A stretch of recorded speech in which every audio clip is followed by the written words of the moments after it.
you are a classically trained agronomist. And what does that mean to you? Because we're going to talk a little bit about the future of agriculture, but what does that mean to sort of have that foundation as a classically trained agronomist? Right. I'm glad you mentioned that because nowadays we're too hung up in technology without knowing basics, and that bothers me.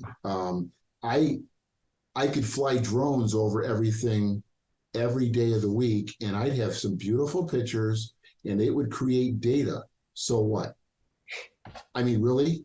Okay, and there could be a genius that would just manipulate that data to do NDVIs and such. Great.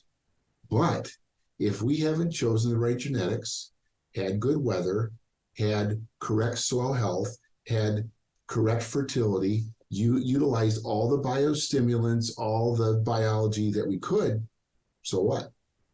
It has to all come together. And then my thought is technology gets added onto it.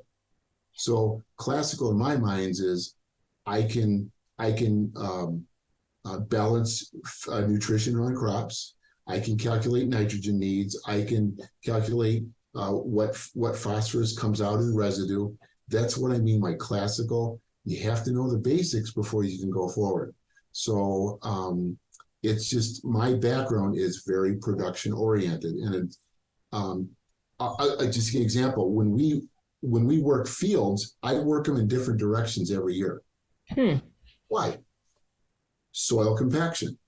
Well, soil compaction is huge. And it doesn't mean you can't, it could be something that's 6, 8, 12 inches down that's going to affect root development. So I am just very careful in just making sure every potential negative is not covering up a positive that we could be looking at.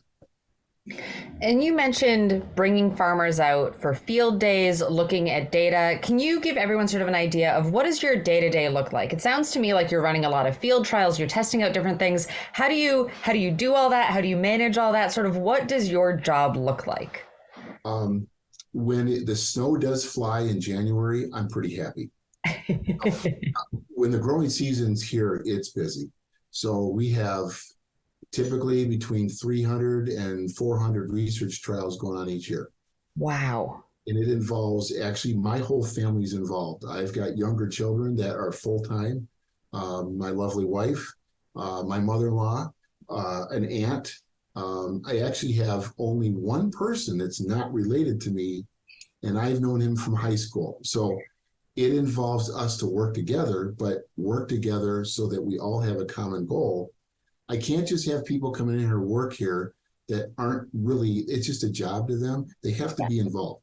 So a typical day in spring is prep, prep, prep. Planting's easy.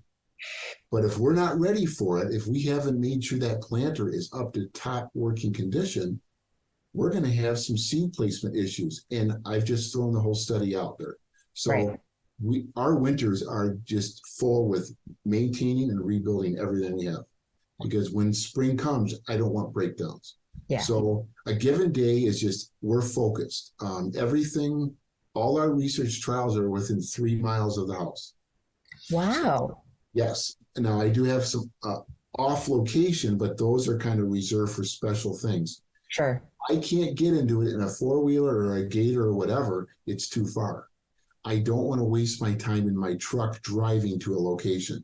Yeah. I want to be, so we're in the field all the time, because we want to make sure.